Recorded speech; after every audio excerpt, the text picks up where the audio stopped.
আপনার কোনো গুরুত্বপূর্ণ জিনিস হারিয়ে গিয়েছে, অনেক খুঁজেও পাচ্ছেন না, সেই বস্তু ফিরে পেতে আপনাকে যেতে হবে ঝাড়গ্রাম। শহর থেকে 70 কিলোমিটার দূরে রয়েছে গুপ্তমণি মন্দির।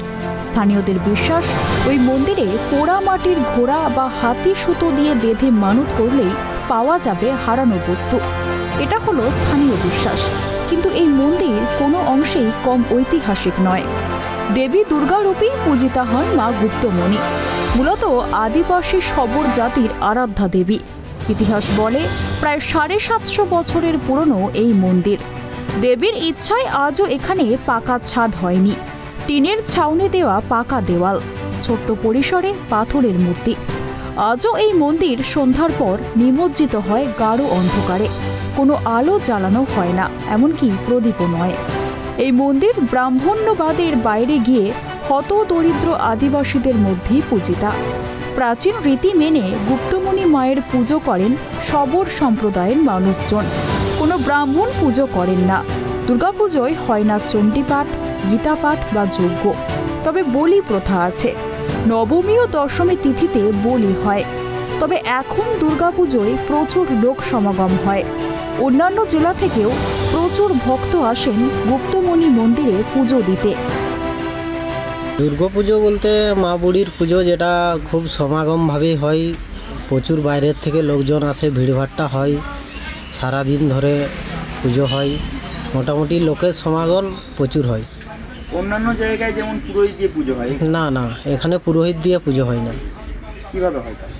এখানে আমাদের যা বংশ পরস্পরাই একটা চলে এসছে, আমাদের একটা সামাজিক প্রথা মতে আমাদের শবর গোষ্ঠীর কিছু মানুষরা রয়েছে, তারা নিজেরাই পূজা করে, তাদের মাধ্যমেই পূজাটা হয়। গীতা পাঠ, চণ্ডী পাঠ এগুলো ওনারা নিজেরাই করে। হয়? হ্যাঁ হ্যাঁ, বিষয় রয়েছে পুজো? না, নতুনত্ব কিছু নেই, পুরানো যেভাবে চলে আসছে ওইভাবেই চলে আসছে, কিন্তু আগের থেকে এখনও লোকের সমাগমটা প্রচুর হয়। বলি প্রথা? হ্যাঁ, বলি প্রথা আছে আমাদের, যেটা শনিবার মঙ্গলবার বলি হয়। গুপ্তমণি মন্দিরের ইতিহাস যেমন সুপ্রাচীন, তেমনি এই মন্দিরের প্রতিষ্ঠা নিয়েও রয়েছে জনশ্রুতি। কথিত আছে 1272 সাল নাগাদ ঝাড়গ্রামের তৎকালীন রাজা রঘুনারায়ণ মল্লদেবের প্রিয় হাতি হারিয়ে যায়। রাজা তার হাতি খুঁজতে দিকে দিকে লোক পাঠান, কিন্তু অনেক খুঁজেও সেই হাতি পাওয়া যায়নি। এরপর রাজা একদিন স্বপ্নে দেবীর দর্শন পান।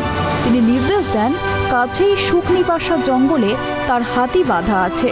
এই শুকনিবাসা ছিল রাজা মল্লদেবের গুপ্ত রাস্তা। ওই একই সময়ে স্থানীয় শবর সম্প্রদায়ের নন্দভক্তা সেখানে একটি পাথরের মূর্তি উদ্ধার করে দেবীর রূপে সেবা করতেন।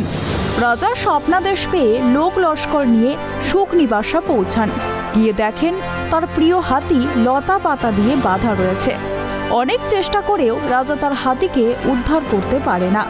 এরপর নন্দভক্তা রাজার আদেশে বেলপাতা ও তুলসী দিয়ে মায়ের পুজো করলে সেই হাতি মুক্ত হয়। সেই থেকে আজও শবর সম্প্রদায়ের লোকজনই গুপ্তমণি মায়ের পুজো করে আসছেন। আজও সেই প্রাচীন প্রথা মেনে এখানে পুজো হয়। 100 বছর উপরে আছে। এখানে মূলত পুজো কারা করে? শবররা করে, শবররা। প্রথম পুজো কে করেছেন জানেন? নন্দভক্তা। এই মন্দিরের ইতিহাস কি রয়েছে, কিভাবে গড়ে উঠলো? মল্লদেব এখানে রাজা ছিল, মল্লদেব রাজা। তার পাগল হাতি আসে এখানে, পুরা জঙ্গল ছিল, ওই দুধি লোটাতে বাঁধা থাকে।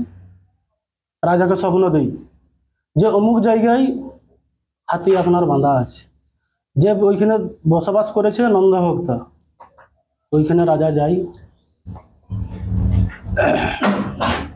নাম হচ্ছে শুকনিবাসা গ্রাম।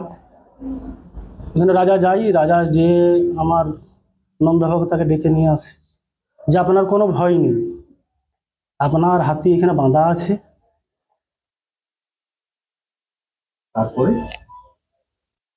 তারপরে রাজা ওই অনেক দূরে থাকে, নন্দভক্তা আসে পূজা টুজা করে, রাজাকে বলছে আপনার হাতি ডাকুন, আপনার হাতি চলে যাবে। কলকাতা থেকে মুম্বাইগামী 6 নম্বর জাতীয় সড়কের ধারে মা গুপ্তমণির মন্দির।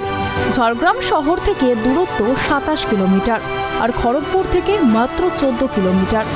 অতি সাধারণ টিনের চালের এই মন্দিরের গায়ে অসংখ্য পোড়ামাটির ছোট ছোট হাতি ঘোড়ার মূর্তি বাঁধা, কারণ স্থানীয়দের বিশ্বাস কিছু হারিয়ে গেলে এভাবে মানত করলে সেটি ফিরে পাওয়া যায়। এছাড়া অনেকেই নতুন কেনা গাড়ি বা বাইক নিয়ে এখানে পুজো দিতে আসেন। স্থানীয়দের বিশ্বাস মা গুপ্তমণি দুর্ঘটনা থেকে রক্ষা করেন। এই অবাক করা মন্দির ও প্রাচীন রীতিনীতিতে অনুষ্ঠিত মা গুপ্তমণির পুজো দেখতে চাইলে আপনিও আসতে পারেন দুর্গাপুজোর সময়। ঝাড়গ্রাম থেকে সুমন পণ্ডিতের রিপোর্ট, ট্রাইব টিভি।